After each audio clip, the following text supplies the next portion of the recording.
Salut, moi c'est Marion et depuis mai 2022, je vis dans mon fourgon que j'ai moi-même aménagé.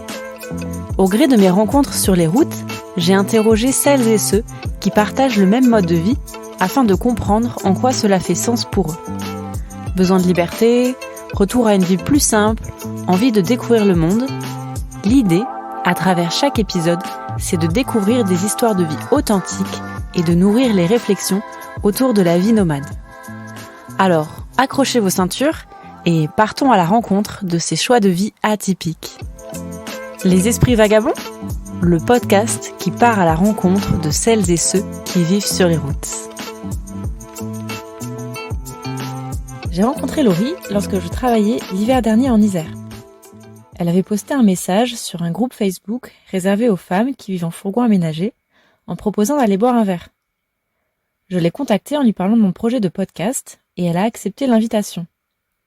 Pour Laurie, cette vie nomade est la continuité d'un mode de vie alternatif auquel elle réfléchit depuis longtemps et qui s'est concrétisé il y a quelques mois grâce à l'aménagement de son Renault Trafic. Ok, alors moi du coup c'est Laurie, j'ai 28 ans, je voyage dans un petit Trafic partiellement aménagé par mes soins. Et je voyage avec mes animaux à travers la France et l'Europe plus tard, j'espère. Voilà, je suis partie il y a 4 mois, donc c'est tout récent. Puis voilà. Super. Est-ce que tu peux revenir un peu sur le commencement de ce projet ? Depuis combien de temps tu y pensais ? Alors, j'y pensais depuis un bon moment.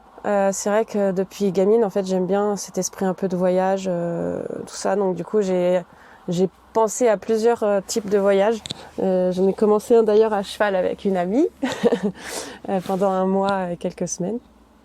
Et du coup, non, c'est un truc qui m'attire depuis vraiment pas mal de temps.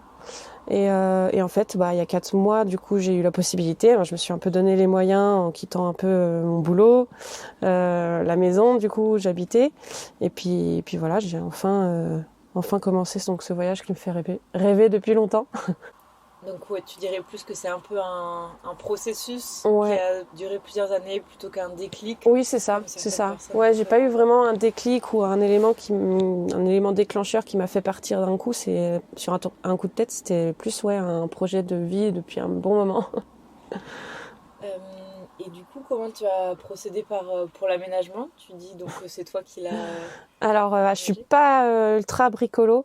Et en fait, l'idée en fait c'était de pouvoir dormir dedans. Donc en fait, je voyais pas un aménagement comme on peut voir les beaux aménagements. Ça fait rêver, mais moi toute seule, j'aurais jamais réussi. Après, j'ai eu un peu d'aide pour faire ce que j'ai fait déjà, et j'aurais pu en avoir d'autres. Mais vraiment, le but c'était vraiment d'aménager le strict minimum. Donc du coup, j'ai surtout installé un lit pour pouvoir dormir, que je rabats en fait contre la paroi pour laisser pas mal d'espace à mes animaux, notamment le chien qui est avec moi, qui est assez gros. Et après, j'ai fixé une planche pour faire un peu plan de travail, cuisine, et puis voilà quoi. Après, j'ai juste fait ça en fait, c'est le strict minimum, donc voilà. Même pas isolé, voilà, j'ai commencé à vouloir l'isoler, mais en fait, on verra par la suite.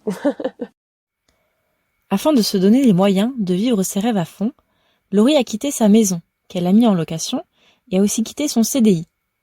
Malgré le changement brutal que cela pourrait engendrer, Laurie aime sa nouvelle vie, faite de simplicité et d'excitation face à l'inconnu et à ce nouveau monde qui s'ouvre à elle. Tu disais que tu avais laissé ton appartement de Oui. côté. Alors en fait, j'avais une maison qui est toujours à moi et du coup en fait que j'ai mis en location pour pouvoir justement partir. Et le plus gros truc que j'ai dû faire, oui, c'est lâcher mon boulot qui était un CDI. Donc bon, c'était le truc le plus... Pas le plus compliqué, parce que c'est facile de partir, mais c'est pour la suite en fait, d'essayer de pas trop s'inquiéter niveau budget, niveau sous quoi. C'est un petit retour à l'essentiel, ça c'est sûr, et du coup en fait on retrouve en fait ces petits plaisirs en fait avec pas grand chose, et c'est ça qui est génial et c'est ça que j'aime beaucoup en fait. Et c'est vrai que du coup c'est pas ce qui me dérange le plus aujourd'hui quoi. Enfin, c'est vrai que d'une maison à un petit camion presque pas aménagé, c'est vrai que c'est assez gros, mais franchement ça m'a pas dérangé pour le moment. Je me suis pas surprise à me plaindre de ce que j'avais pas. Donc non, je l'ai plutôt bien vécu, mes animaux aussi, ça eux, franchement nickel. Et du coup, l'autre aspect qui a beaucoup changé dans ta vie, donc c'est le côté travail. Ça, c'est Est-ce sûr. que du coup, ça, le fait de plus travailler ou de façon plus partielle, je sais pas trop Mm. comment tu fais aujourd'hui, est-ce que ça a changé ta relation au monde du travail? Je pense pas que ça l'ait changé parce que j'ai toujours eu un peu... Enfin, j'ai toujours eu un peu de mal à rester longtemps dans un boulot. J'avais toujours besoin de changer de boulot. Je m'ennuyais très vite. Et même des choses qui me passionnaient, parce que du coup, je travaillais dans le monde animalier. C'est un peu mon domaine. Et même dans le monde animalier, en fait, j'ai eu un moment où je pouvais plus. En fait, j'avais besoin de changer, de changement. Et après, aujourd'hui, j'ai décidé de quand même m'arrêter de temps en temps, faire des petits boulots, les saisons surtout. Et en fait, c'est un truc qui me dérange pas parce qu'en fait, j'ai envie de découvrir justement plusieurs milieux de jobs que je vais rencontrer du coup dans mon voyage, quoi. Et voilà, donc après, c'est vrai que c'était pas évident parce qu'on quitte forcément un- une vie un peu plus stable pour quelque chose qu'on va, enfin, pour un truc qu'on sait pas comment ça va se passer, quoi, plus tard. Donc bon, mais c'est un peu l'excitation du truc, quoi. Déjà en 4 mois, je vois la différence quand même de ma vision de pas mal de choses. Et c'est vrai que je pense que ça va plus m'ouvrir, parce que de toute base, dans ma jeunesse, j'étais quelqu'un d'assez introverti. Et en fait, petit à petit, je me rends compte que je deviens de plus en plus ouverte au monde. Et j'ai justement envie de découvrir le monde et les gens, même les différentes cultures de là où je vais passer. Ça m'attire vraiment beaucoup. Alors qu'à l'époque, pas du tout, quoi. J'étais vraiment très repliée sur moi-même, quoi. Et du coup, ouais, c'est quoi un peu là, les 4 mois, tu les as passés où? Et donc le projet futur, est-ce que tu as déjà une idée un peu précise ou tu penses un peu te laisser Bah après, c'est vrai que l'idée, c'était de pas avoir d'idée, justement, et de me laisser guider, oui. Et après, bon, là, je suis partie donc au mois d'octobre, donc un peu les mois qui se dégradent, comme on peut dire, parce que du coup, il y a les mauvais temps qui arrivent, le mauvais temps.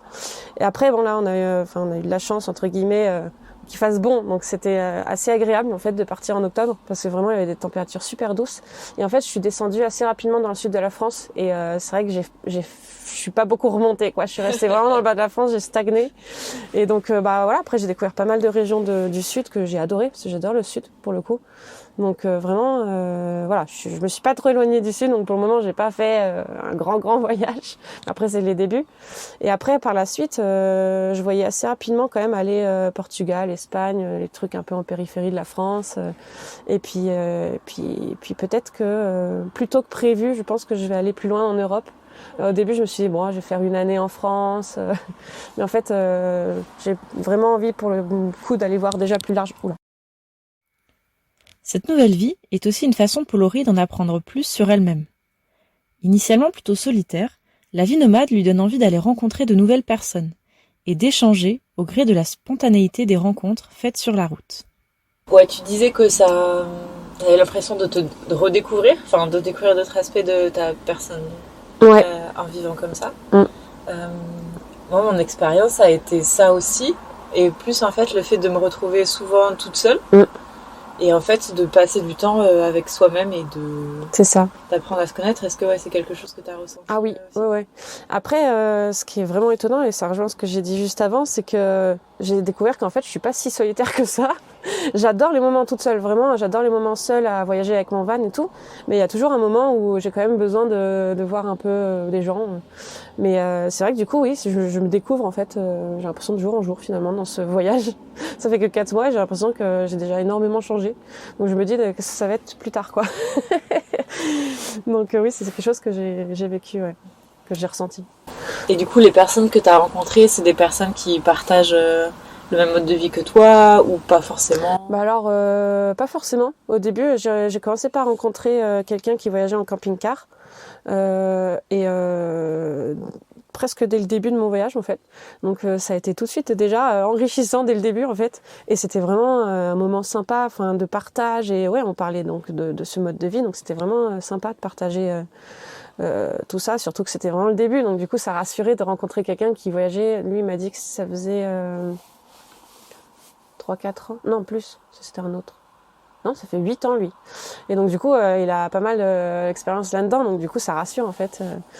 Et après, par la suite, j'ai rencontré quelqu'un d'autre, mais qui vivait pas dans ce mode de vie, et qui était dans un village où je passais en fait. J'ai pris un autostop, et pareil en fait, très enrichissant, parce que du coup en fait, il y a eu un contact vraiment sympa où il m'a fait découvrir la région. Et en fait, je suis restée un peu du coup dans cette région pour randonner, parce que du coup je randonne beaucoup. Et donc voilà. Donc non, ouais, il y a plusieurs profils que je rencontre.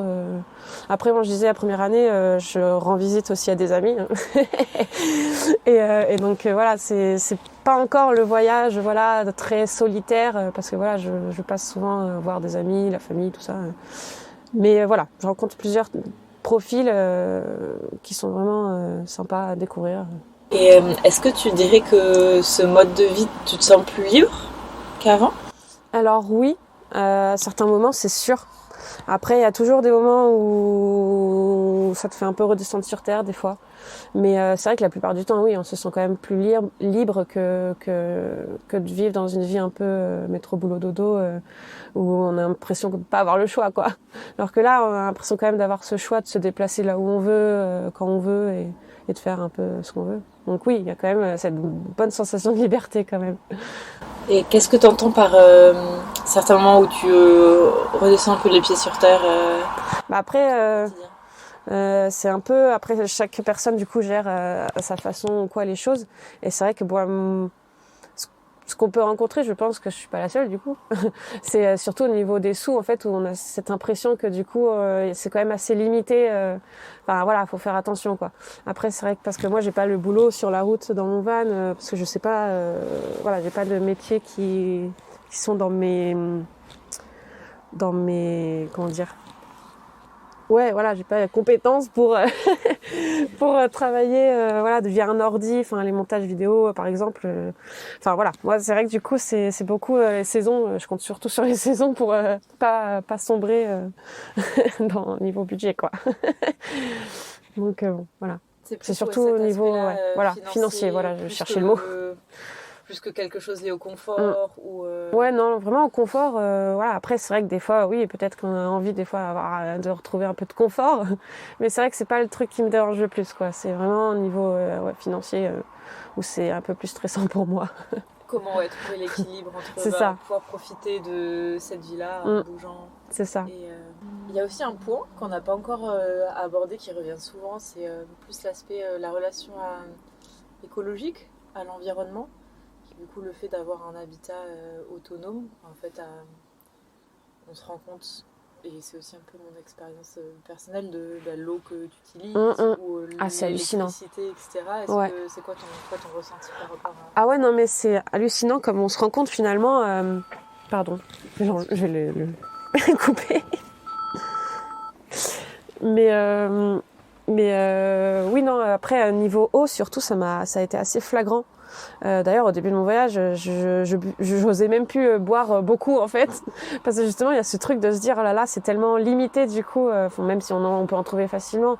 Mais c'est vrai que, ouais, j'ai vu très vite à quel point on avait la chance, entre guillemets, à la maison, d'avoir de l'eau presque illimitée quand on ouvre le robinet, quoi. Alors que là, tu vois dans ton jerrycan que ça descend, quoi. Donc t'es là, genre, oula. Donc c'est vrai que ça fait une autre sensation. Enfin, après, l'électricité, alors moi, j'ai vraiment pas l'électricité, du coup, dans mon van. Comme je dis, j'ai vraiment pas aménagé, il y a qu'un lit, comme je disais. Et donc moi, c'est surtout c'est quand je roule, en fait, j'ai une batterie qui se recharge, une petite batterie autonome. À côté en fait que je branche quand je roule et elle se recharge quand voilà. Puis en fait elle me dure assez longtemps parce que j'ai que mon téléphone finalement à charger et une petite console de jeu, c'est tout. Donc franchement pour le moment j'ai vraiment pas de problème niveau électricité.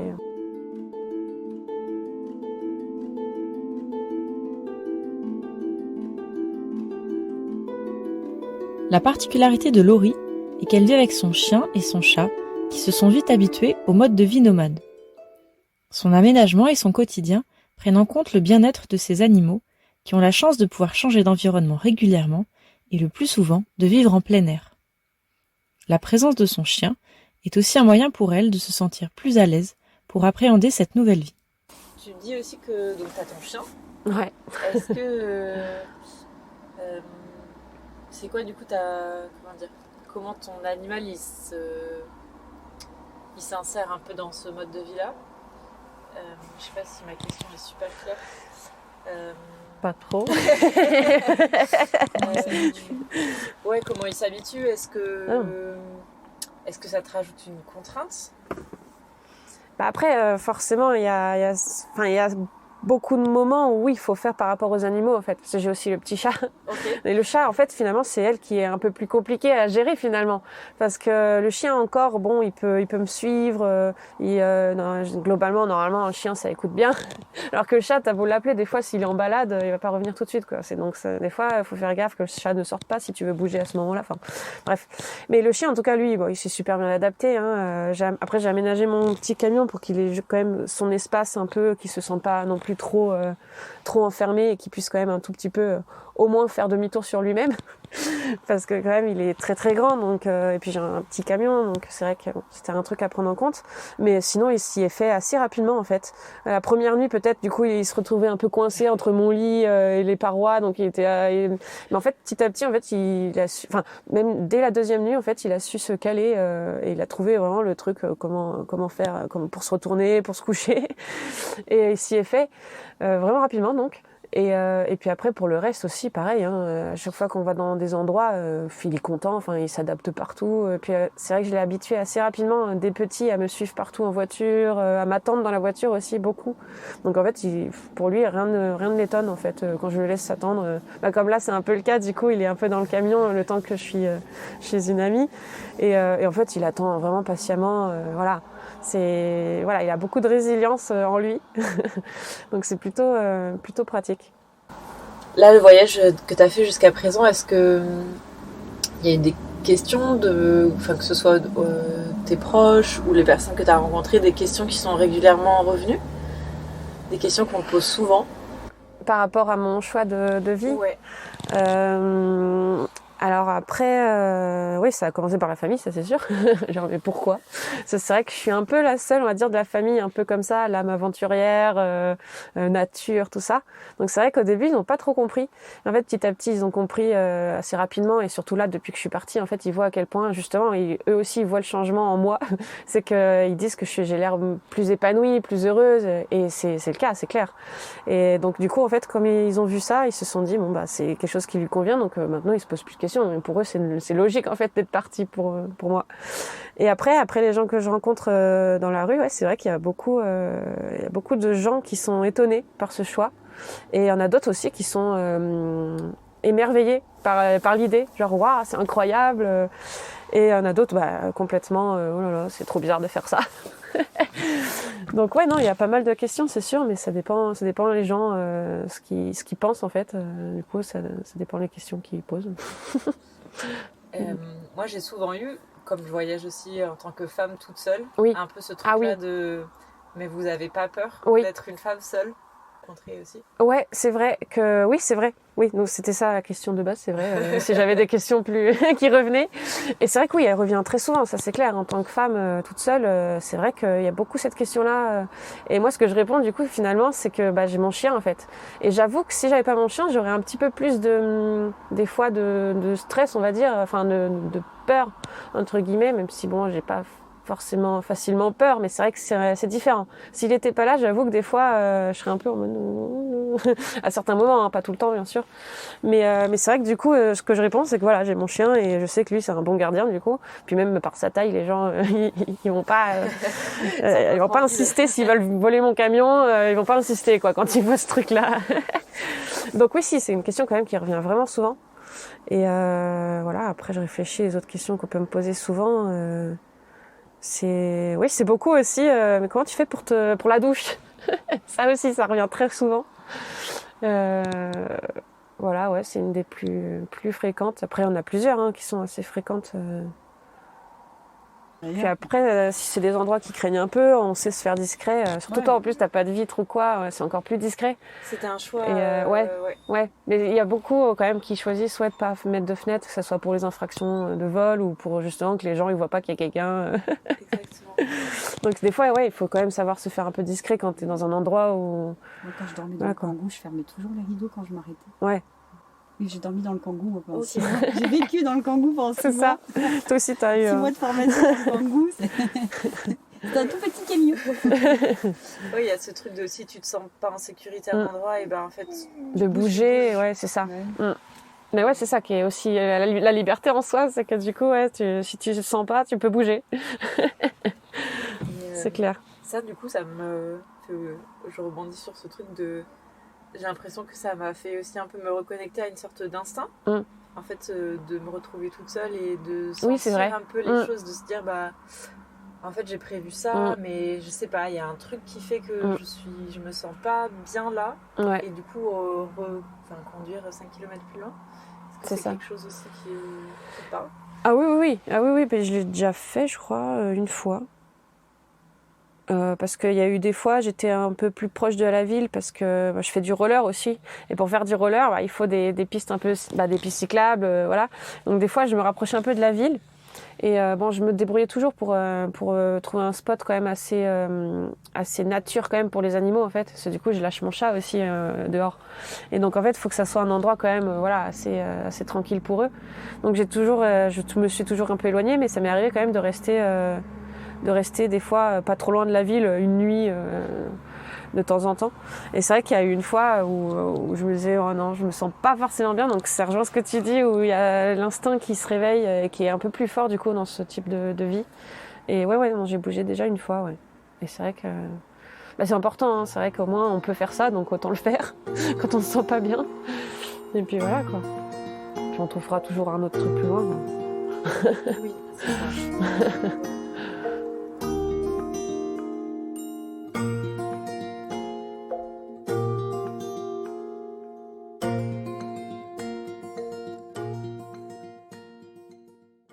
Tu peux parler de la cuisine dans le camion. La cuisine. Ah ouais. Moi, tu cuisines pas. Voilà, je cuisine pas. Non, c'est vrai que déjà, j'aime pas cuisiner. Déjà, avec une maison, avec une super cuisine, déjà, j'avais du mal. Alors là, c'est vrai qu'en camion, moi, j'ai mon petit réchaud, du coup, de camping. De base, je voulais investir voilà. Mais je voulais investir dans un truc comme ça. Moi, j'ai carrément vraiment le truc, la petite bouteille avec le truc. La griffe. Oui, voilà. Et c'est vrai que bon, voilà, après, je fais pas une grande cuisine, ça c'est sûr, du coup. C'est beaucoup des pâtes, ça c'est sûr, des nouilles chinoises aussi, des soupes. L'hiver, les soupes, c'est bien. Et puis voilà, donc c'est vrai que la cuisine, c'est un peu rudimentaire. Afin de soutenir ce podcast, n'hésitez pas à vous abonner et à partager les épisodes autour de vous. Vous pouvez également laisser un avis et des commentaires sur vos plateformes d'écoute préférées.